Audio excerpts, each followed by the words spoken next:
আরমান, এই বেনামাজির কবর জাহান্নামের সাথে রাস্তা খুলে দাও। ও যুবক, আমি আজকে তোমার মতো প্যান্ট শার্ট টাই লাগাইয়া দাড়ি কামাইয়া যদি রাস্তায় চলতাম কেউ আমারে বাধা দিত না, কিন্তু বাবা আজকে টুপি মাথায় দিলে মাথা গরম লাগে, কম বুঝি না।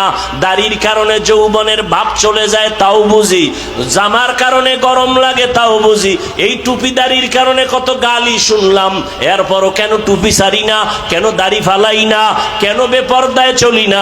তোমার টুপি মাথায় দিতে লজ্জা লাগে আর আমার টুপি খুলতে লজ্জা লাগে, তোমার দাড়ি রাখতে লজ্জা লাগে আর আমার দাড়ি কাটতে লজ্জা লাগে, তোমার পর্দা করতে লজ্জা লাগে আর আমার পর্দা না করলে লজ্জা লাগে, তোমার মসজিদে ঢুকতে লজ্জা লাগে আর আমার মসজিদে না ঢুকলে লজ্জা লাগে। ও বাবা, কারণটা কি?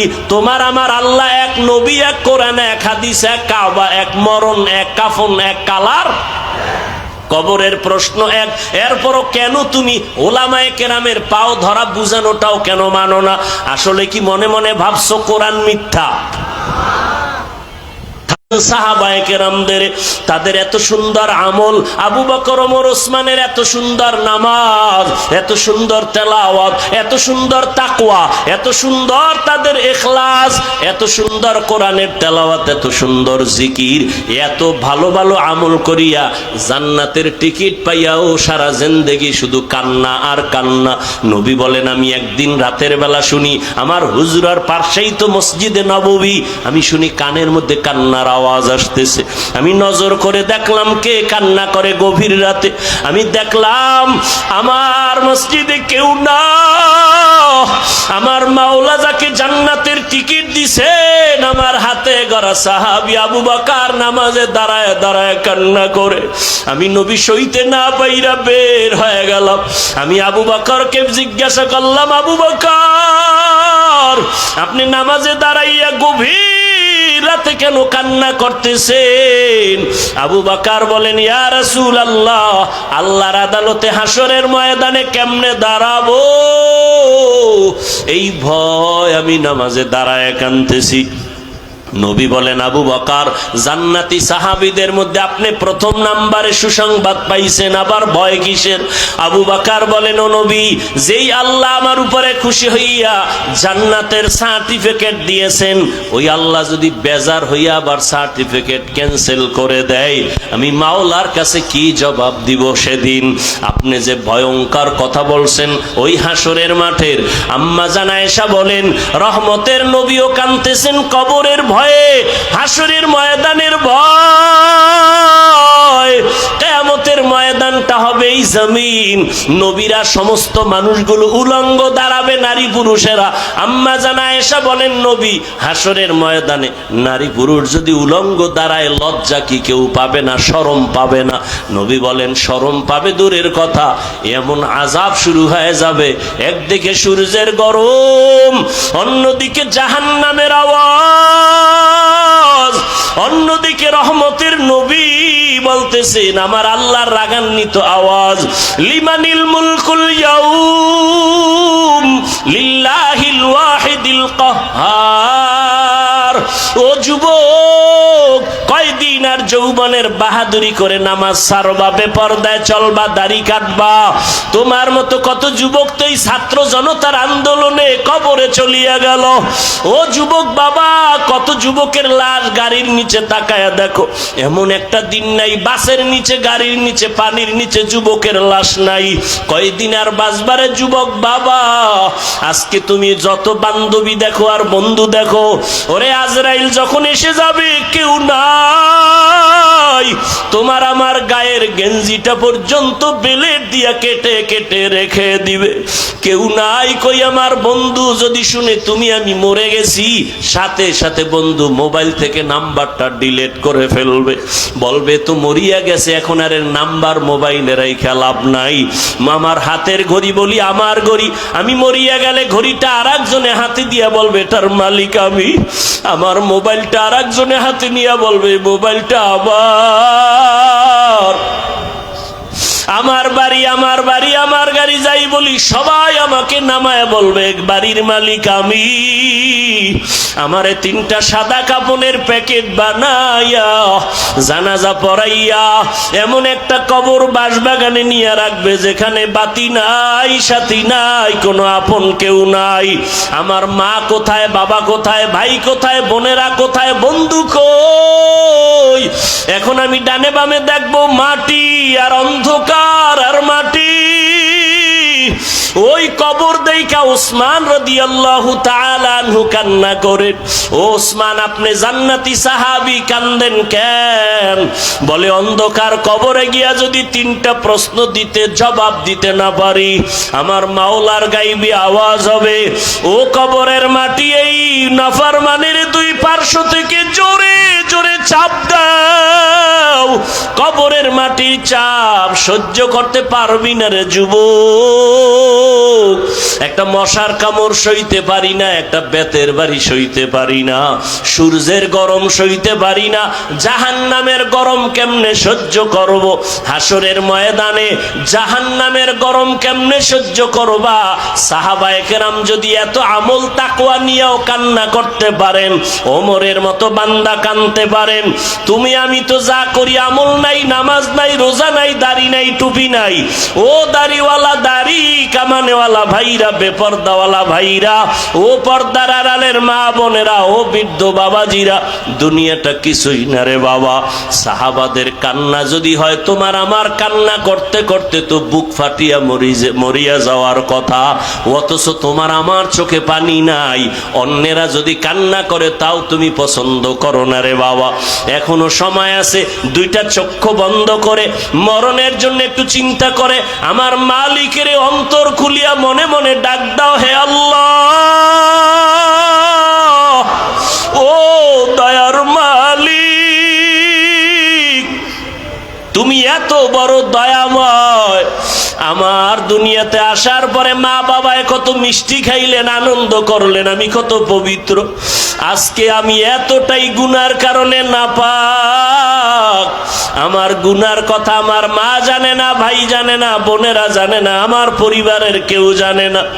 গুনার কারণে মনে হয় আমার হাত না পাক, আমার চোখ না পাক, আমার জিহ্বা না পাক, অন্তর না পাক। আজকে আমার গুনার খবর ভাই জানলে আমাকে ভাই বলে সম্মান করত না, স্ত্রী জানলে স্বামী বলে বরণ করত না, মা বাবায় আমার অন্যায়ের খবর জানলে ভালো চোখে তাকাইতো না। ও আল্লাহ, তুমি কত দয়ার মালিক। আমার হাজারো গুনাহ দেইখা রাগ করিয়া পানি বন্ধ করো নাই, বাতাস বন্ধ করো নাই, সূর্যের আলো বন্ধ করো নাই। ও আল্লাহ, আজকে তওবার নিয়তে ময়দানে হাজির হয়েছি। শয়তানের ধোকায় পড়ে কত দাড়ি কাটছে, কত নামাজ ছাড়লাম। আল্লাহ, আজকে থেকে তওবা করলাম, মরিয়া গেল আর নামাজ ছাড়বো না, দাড়ি কাটবো না, বেপরদায় চলবো না, মা বাবার সাথে বেয়াদবি করবো না, ওলামায়ে কেরামের পরামর্শ নিয়া নবীর তরিকা মানিয়া 5 বেলার নামাজ পড়বো।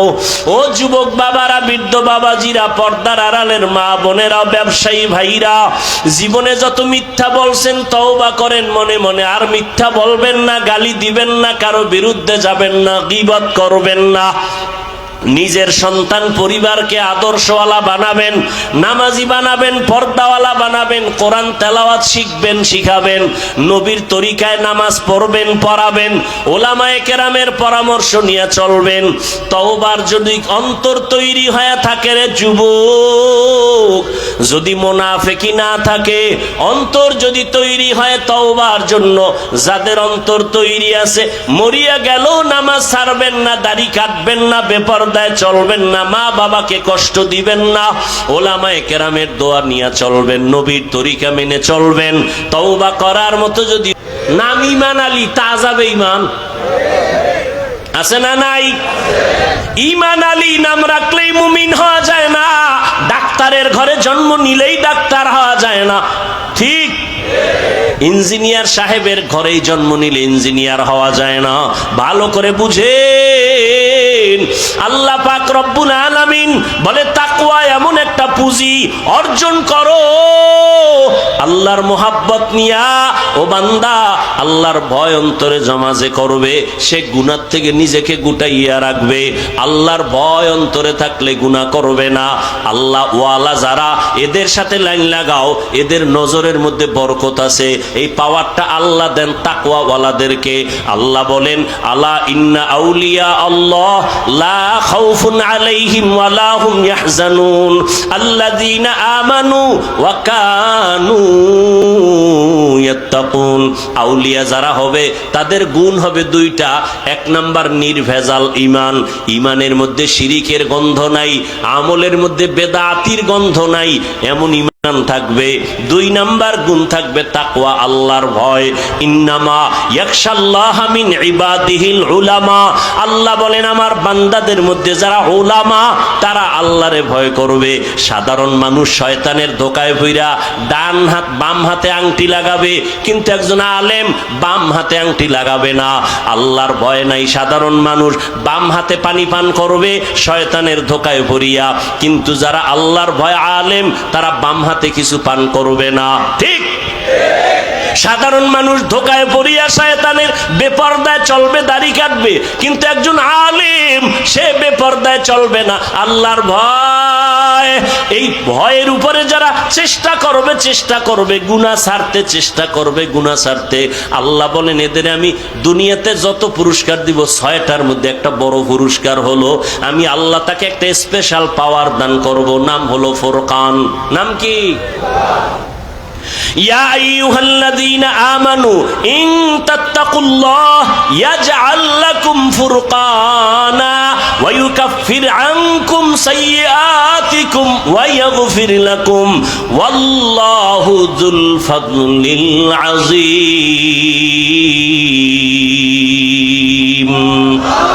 আল্লাহ বলেন যারা তাকওয়ার উপরে চলবে আমি তাদেরকে একটা পাওয়ার দান করব, পাওয়ারের নাম ফুরকান। ফুরকান নামের পাওয়ার, এই পাওয়ারটাকে হাদিসের ভাষায় আরেকটা শব্দ দিয়ে বলা হয়েছে। ক্বালান নবিয়্যু সাল্লাল্লাহু আলাইহি ওয়া আলিহি ওয়া সাল্লাম ইত্তাকু ফিরাসাতাল মুমিন ফাইন্নাহু ইয়ানজুরু বিনুরিল্লাহ। ও দুনিয়ার উম্মতেরা, আল্লাহর প্রিয় বান্দাদের মনের মধ্যে একটা পাওয়ার আছে, কলবের মধ্যে ফেরাসাতের পাওয়ার। এটাকে ভয় করো, কারণ তারা চোখ দিয়ে দেখে না, কলবের চোখ আল্লাহ নূরের আলো দেয়, ওই আলো দিয়া তারা অনেক কিছু দেখে যেটা দুনিয়ার সাধারণ মানুষ দেখতে পায় না। খারাপ লাগতেছে? এত সুন্দর বরকতের দোয়া থুইয়া বাড়ি যাইবেন? আমি গুছাই নিতেছি আর অল্প টাইম। ওমরে ফারুক রাদিয়াল্লাহু তাআলা আন জুমার খুতবা দিতেছেন, হঠাৎ করে অপ্রাসঙ্গিক ভাবে একটা শব্দ ওমর বলে ফেললেন, ইয়া সারিয়াতাল জাবাল, ইয়া সারিয়াতাল জাবাল, ইয়া সারিয়াতাল জাবাল। কয়বার? 3বার বললেন। 3বার মানে ও সারিয়া পাহাড়, ও সারিয়া পাহাড়, ও সারিয়া পাহাড়। সারিয়া নামের বান্দাকে ওমর বলতেছে পাহাড় পাহাড়। সারিয়া কই? ওমর যেখানে খুতবা দেয় সেখান থেকে 3000 কিলোমিটার দূরে। অপ্রাসঙ্গিক ভাবে বলে ফেললেন। সারিয়ারে পরে জিজ্ঞাসা হইল তুমি শুনছনি? পাশে বইয়া বললে যেভাবে শুনি ওইভাবে শুনছি। তা কি ওমর গায়েব জানে? গায়েব জানে? গায়েবের মালিক কে? কুল লা ইয়ালামু মান ফিস সামাওয়াতি ওয়াল আরদিল গায়বা ইল্লাল্লাহ। হে নবী আপনিই বলে দেন আসমানের বাসিন্দারা কেউ গায়েব জানে না, জমিনের বাসিন্দারা কেউ গায়েব জানে না, একমাত্র কে জানেন?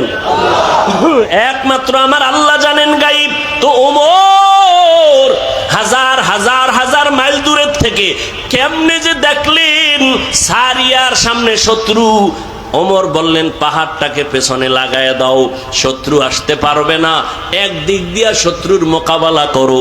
ওমর কেমনে দেখলেন? আল্লাহ কয় এই পাওয়ারটা কোরআনের ভাষায় হলো ফুরকান, হাদিসের ভাষায় হলো ফেরাসাত।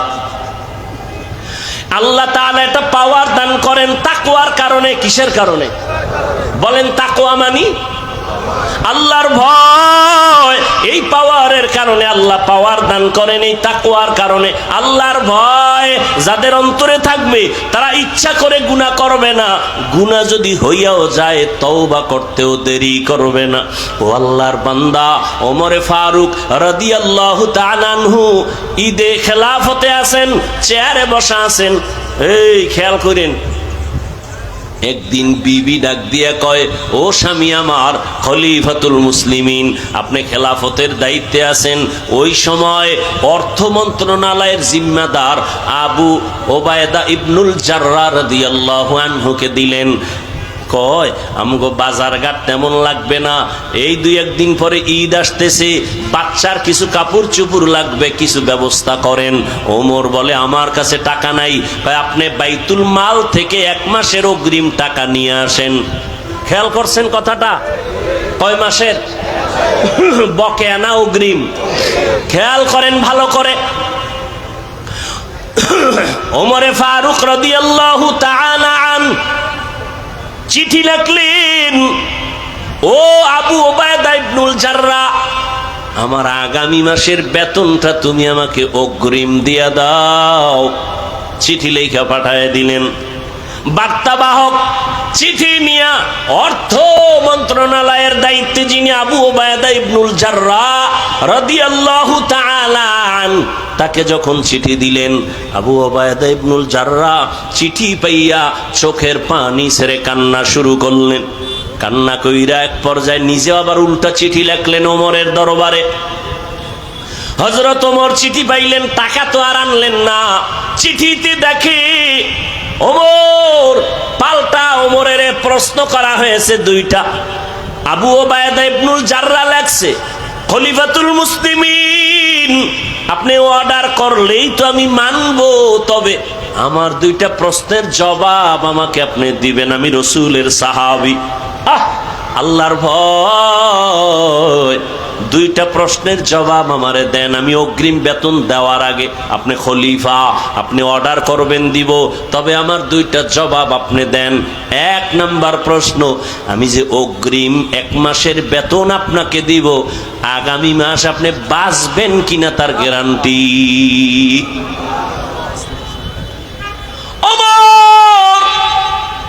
কিং কর্তব্য বিমূঢ় হয়ে চোখের পানি ফেলে কাঁদতেছেন।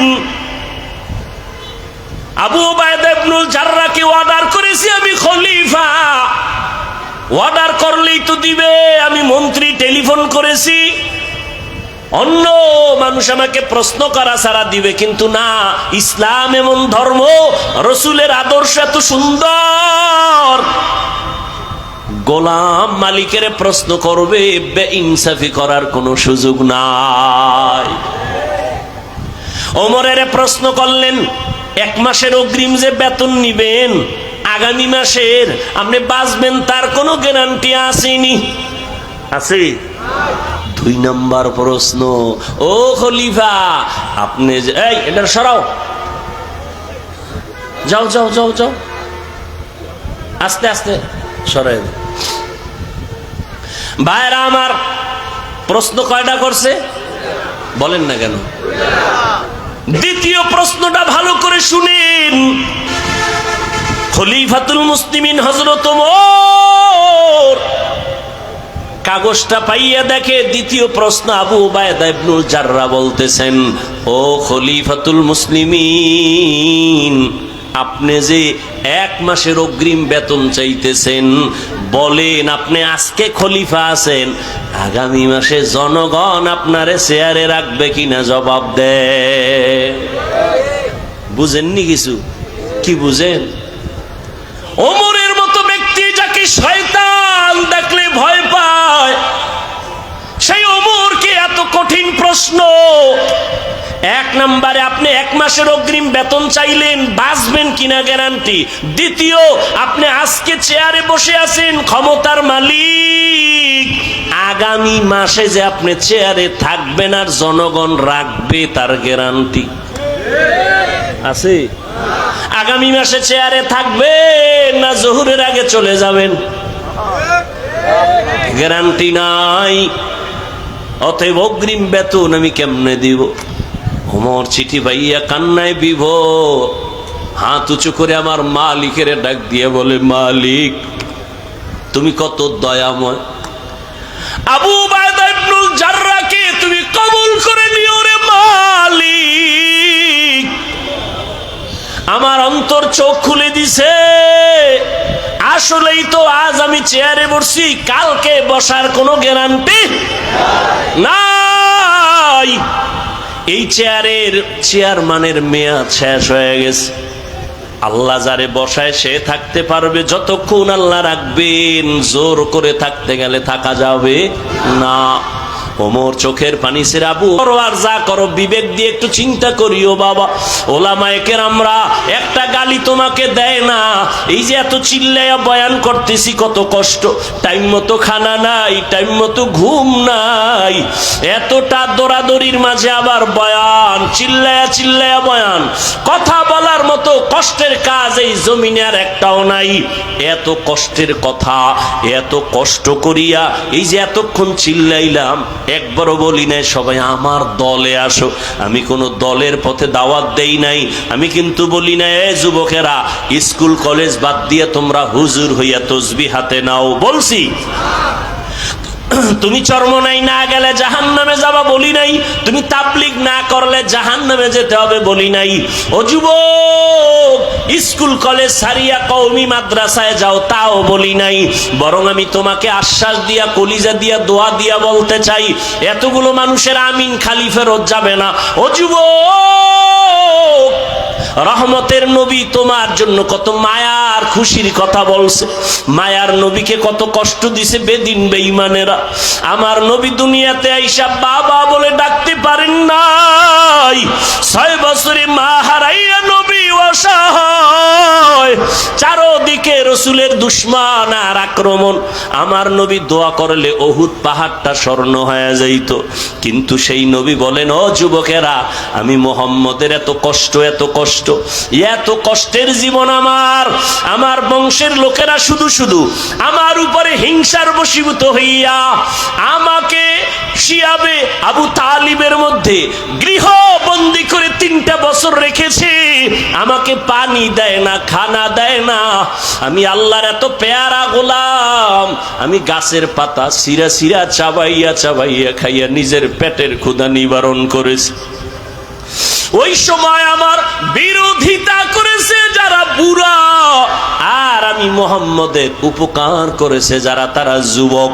যুবকেরা আমার উপকার করেছে, বুড়ারা আমার বিরোধিতা করেছে। ও যুবক বাবা, আল্লাহর নবী যুবকদের জন্য কত খুশির কথা বললেন। রহমতের নবীর উপকার করেছে যুবক। ও যুবক বাবা, তুমি কি উপকার করলা রহমতের নবীর? তুমি মুসলমান, আমিও মুসলমান। তোমার পাও ধইরা ধইরা বয়ান করি, নামাজের কথা বলি, তুমি নামাজ পড়তে চাও না, আর আমি নামাজ ছাড়তে চাই না। তুমিও মুসলমান, আমিও মুসলমান। তোমার আমার আল্লাহ এক, তোমার আমার নবী নাকি আলাদা? তোমার আমার ধর্ম এক, তোমার আমার কাবা এক, তোমার আমার কোরআন এক, হাদিস, তোমার আমার কালেমা এক। দুনিয়াতে আসছি তাও এক, মরণকালে কাফনের সংখ্যা হবে 3টা, তাও এক। আমি বক্তার সম্মানে একটা কাফন কেউ বাড়াইয়াও দিবে না। তুমি গরিব রিক্সাওয়ালা হলেও একটা কাফন কেউ কমাইয়া দিবে না, কালার হবে আলাদা। আমি হুজুরদের কাফনের কালার হবে একরকম, যারা হুজুর না তাদের কাফনের কালার হবে ভিন্ন। কে হুজুর, কে হুজুর না, কে মালিক, কে গোলাম, কে ডাক্তার, কে রোগী, কে ইমাম, কে মুক্তাদি, সবার বেলায় কাফনের কালার এক। কাফনের উপরে লেখা থাকবে বড় হুজুরের লাশ, তাও থাকবে না রে বাবা। সব আজকে আমি বক্তা বক্তা হইয়া কত ভাব দেখাই, তুমি শ্রোতা, তুমি দুর্বল। তুমি ডাক্তার হইয়া ভাবে আসো, আমি রোগী হইয়া সিরিয়ালে কষ্ট পাই। কিন্তু কাফনের মধ্যে যেদিন ঢুকবো, ওই দিন সবার বাহাদুরি শেষ হয়ে যাবে। মালিকের লাশটা যেমন পড়ে থাকবে, গোলামের লাশটাও তেমন পড়ে থাকবে। ইমাম সাহেবের লাশটা যেমন থাকবে, মুক্তাদির লাশটাও তেমন থাকবে। সবার বেলায় 3টা সাদা কাফন, কবরের সাইজও হবে এক, কবরে রাখার পরে প্রশ্ন হবে তিনটা, তাও এক। আমাকেও যেই প্রশ্ন আপনাদেরও সে একই প্রশ্ন। রবের পরিচয় দাও, ধর্মের পরিচয় দাও, রাহমাতুল্লিল আলামিনের পরিচয় দাও। এই তিনটা প্রশ্নের জবাব যারা দিতে পারবে, নবী বলেন সাথে সাথে আল্লাহ গাইবি আওয়াজ দিয়ে বলবে, ও ফেরেশতা, এর কবরটা বেহেশতের সাথে রাস্তা বানায় জান্নাতের ফয়সালা করে দাও। আর এই তিনটা প্রশ্নের জবাব যারা দিতে পারবে না, নবী বলেন আমার আল্লাহ গাইবি আওয়াজ দিয়ে বলবে,